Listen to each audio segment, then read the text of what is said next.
Reddit by Reddit recap. What did a kid in your school do to get expelled? He could fart at will by sucking air into his a-hole and then letting it rip. He once tried it under the shower after PE. Well, it turns out that if you suck water with your a-hole you end up shooting watery shit bombs. We were laughing our asses off to this shit cannon until one guy went to tell the teacher and he had to go and clean it up. He got expelled for that? Okay, got to admit I made a mistake here as English is not my first language. He was suspended for a month, not expelled. A month is still a bit harsh, but I can appreciate the absurdity of the whole situation, haha. He stole an autistic kid's backpack full of books, took a shit in it, zipped it shut, and shook it up. He then bragged about it to one of his friends, so when autistic kid had his freak out it didn't take long for administration to figure out who done it. Edit. Yeah, total ducked up thing to do. Kid was an idiot, constantly getting caught doing stupid shit, multiple BNDs, in and out of juvenile detention, etc. Shortly after getting expelled he broke into a community building, vandalized the place and stole a bunch of shit, was already on probation again, got tried as an adult and ended up doing prison time. That's so sad. Duck that guy. I'm glad that he hot caught. Okay, that's just mean. Whoa, what an absolute duntbag. Repeatedly put used condoms in a girl's locker to the point where there was a sting operation to catch him. How did he come by used condoms in middle school? Did he buy condoms and then masturbate with them? Or did he find a stash? Pretty sure masturbated. Looking back, he was probably going through a rough home life. He was in special classes and was practically mute. I don't even want to know how he got them. I teach teens and young adults. Every single damn year I'm surprised by the diversity in how people live their lives and all the kinds ducked up it makes their kids. Sometimes half my job is figuring out if something is psychological and if we can work with it. Seeing how much damage a shitty dad can do is horrifying. Edit. Yes, shitty moms exists too. But as a dad, the shitty dads scare me the most as I don't want to be one. Kid sprayed bear spray all over the boys' bathroom. It spread through the halls and more than 20-30 people got it in their eyes and mouth and had trouble breathing, including some of my best friends, who had to go home cause they couldn't breathe. The same thing happened at my school, haha. In Canada? Yep. If it's also in Edmonton then I'm pretty sure it's the same school. He stole a butcher knife from the cafeteria kitchen and attacked a teacher with it. They tried to subdue him. This is the era before school resource officers' school shootings, and someone pulled the fire alarm. We all evacuated the building. In the ensuing scuffle with the principal, he dropped the butcher knife but grabbed all the plastic knives and forks from the cafeteria. He ran outside to where we were standing and threw them at us. Since they were cheap plastic, nobody got hurt. He was eventually tackled by the gym teacher and principal, then carted away in an ambulance. Kid never came back to school. The school also decided that banning plastic knives and forks would prevent this incident from happening again. So they replaced all plastic silverware with sporks, which is the real tragedy. Kid did get the mental help he needed and has gone on to be a productive member of society. Haha, getting hit with a thrown plastic knife would be like the equivalent of getting hit with a wad of paper. Two kids were dealing drugs out of their lockers. It was actually a pretty good plan.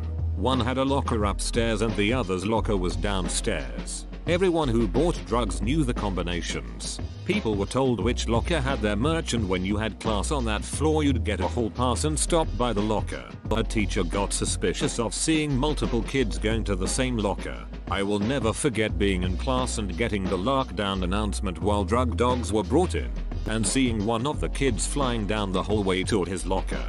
Should have used gym lockers. Problem is it would restrict buyers by sex. But if you really did have a significant customer base in the other sex, you could use gym lockers for one sex and regular lockers for the other, and cut down on foot traffic to any individual locker. I bet it would be difficult to have sex in a locker, but I like your ambition. When you're horny, you're horny. Pushed a kid into bookcase, thus knocking down the whole row of books, all over an airplane engineering book. Now that's education you'd fight for. That's a fight and flight response.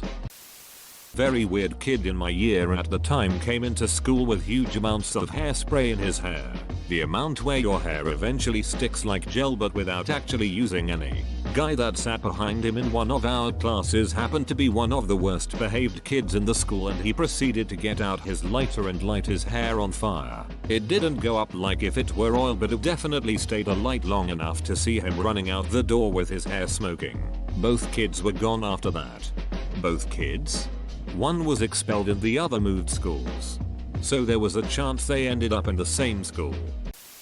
When I was in middle school, around age 13, there was a girl in the class sending threatening emails with rather serious threats to all the popular girls. It ended up escalating to where the FBI was involved, and it turns out one of the popular girls herself who was targeted was the one sending the messages. This was the late 90s, so don't think she even bothered to cover her tracks much and just used her home computer. Like, her decomposing body was found in the river like 10 years later. Looking back on it all, I'm pretty sure she had undiagnosed mental problems that were starting to surface, and was one of those people who never managed to get them under control. Poor kid. That's a shame. That went from 50 to 100 to 0 to 1000 in about 3 seconds. Stabbed a kid with a pair of scissors. I had one kinda similar. Severely autistic kid would always stab people in the back with sharpened pencils. He had to be removed from regular classrooms until high school. Red spires in the base. And now he's here to duck US. Fire extinguisher battle. HS. Fox urine in the ventilation. HS. Stood up on desk. Playing air guitar with pants and underwear at his ankles. Elementary. That third kid must be a legend. He was definitely in the zone. One girl I went to HS with stole some school letterhead and proceeded to make her own report cards all year. Super quiet girl. I had her pegged as the honor student type. I don't know if she got expelled, but I never saw her again. I had her pegged as the honor student type. So did her parents. I came back after a 2-week holiday I'd missed the last day before we broke up for Christmas to discover that a person in my friendship group had been catfished for nudes by this guy in the year above, who had then posted them on social media. He took a hockey stick to the school library on the last day of term, destroyed his laptop and broke his jaw and collarbone. Got expelled pretty quick after that, but the kid who posted the photos got no repercussion, even though it was actual child pornography. So the dude was catfished by another dude and was sending dong pics to some random person he had never actually met, then went apeshit and attacked the other dude. I'm sure this is what Bill Gates envisioned when dreaming about computers and the internet. Bill Gates didn't invent either of them, you dinkleberry. I'd call a broken jaw and collarbone some pretty serious repercussions. The canyons near our housing. There was lots of old World War II ordnance from when it was a proving ground. Lots of people collected the mostly harmless dummy ordnance. However, some kids found a mortar round and it blew up while they were playing catch with it. 2 of the 3 kids died. So the alarm went off to turn in whatever you had. They found some really impressive collections. So the fire department and Army EOD came to our school to show us some examples of what we could come across. As we sat in the bleachers of the gym, this kid stands up holding what appeared to be a shiny aluminum softball and asked if it was anything. The EOD guys froze and we all had to evacuate. Turned out to be from a cluster bomb. Never seen that kid again. Hold on, they just let kids play go in a canyon filled with ordnance? Pretty much. It's called Murphy Canyon in San Diego, CA. It's much more built up now than in the early 80s when I lived there. The ordnance really turns up after heavy rains. The kids who died when I was there would have been around 82-84. The school is Junipero Serra High School.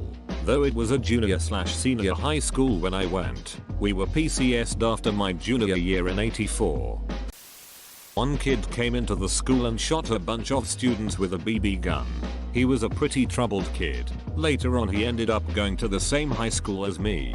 Did the same kind of stupid shit.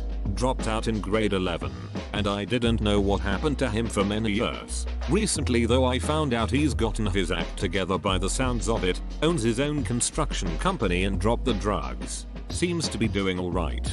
Unexpected ending. But a good one. Set a girl's hair on fire because he was bored. Jesus. After 9/11 my school had a huge memorial and planted a remembrance tree. Some kid pissed on it and ripped it up the next day. Poor tree, only got pissed on once. Piss can't melt steel beams. They're still trying to understand how Timmy the Terrible uprooted and stole a 500-pound fir tree that was crane lifted into the courtyard. Dude smuggled a wine bottle. How the teachers found out? Well, the brass knuckles he was carrying in the backpack broke the bottle and spilled wine in the middle of the classroom. This is why you only commit one crime at a time. That kid's gonna go far. All the way to prison or the morgue. I live in a ruralish Irish town and our school was built next to a massive wheat farm. One day a kid bought in a plastic bottle filled with petrol and matches. He hopped over the fence at lunchtime and set the field on fire. Destroyed the farmer's entire plot. Apparently it was about 500k worth of crops. He also served time. Was pretty wild. How long did he serve and did the farmer get some kind of insurance type thing? I'm pretty sure the EU step in for that kind of shit. A single field getting burned? Nah, that's what insurance is for. The EU might step in as a last resort for widespread losses. But here their involvement would be having regulations about farms and insurance in place. Groping everything that moved, including me. How old? We were in middle school, so the 11-14 range. I was 13 at the time. The kid was 2. A wise man once said, sexual assault does not start with rape, it starts in our books and behind school gates. Joe Talbot, lead singer of Idols, tried to choke someone to death after allegedly being called fat by the kid. A kid escaped school on a Gordon food service truck during recess. They found him hiding in the Uncrustable sandwich box while unloading the truck when they got back to their little warehouse. Uncrustables are life. That sounds kind of cool. How old was he? Released 500 crickets into our school cafeteria, then proceeded to sit back and watch the madness. Resource officer caught as many as he could and ended up putting in the perpetrator's car via an open window. He had the last laugh. Counter-Strike. Counter-terrorists win. Kid in my sister's class called in a bomb threat to the school from the school cafeteria payphone. This was in 1999, so before everyone had cell phones. He was arrested and expelled. Threw a chair at our pregnant teacher in year 5. 9-10-year-old. I also went to his house to play because our mums were friends and he beat me up so badly, kicking my stomach in until I puked in the car ride home and my mum came running and screaming. I'm also a girl, so it's not like we were rowdy boys play fighting. Never seen that kid since. What inspired you to go visit after the chair incident? The play date was before he got excluded. I should have clarified that. He got moved to the other year 5 class and hated the new teacher and he threw the chair. One of the reasons I took ASL as my foreign language in high school is because a hot deaf girl threw a chair at a teacher. I decided I needed that kind of crazy in my life. Best comment of the day. This kid. Let's call him Owen. Owen was all brawn and no brains. He always disrupted class whenever he could, but he was born to play football. I eventually found out the only reason Owen even got to 9th grade was because he had been cheating by lying about his scores on assignments to the science teacher since he started middle school. He had us grade each other's answers for assignments and then would have us tell what our score was to put it in the grabber book. He would never even bother to check to see if we were being truthful. Owen caught on rather quickly, and so it began. He did this until shortly before the end of our freshman year, when I sneakily ratted him out to the science teacher, who then informed the principal. Owen would have been suspended if it wasn't for the fact he was frequently caught swearing and being disruptive in class, particularly English class. He was expelled.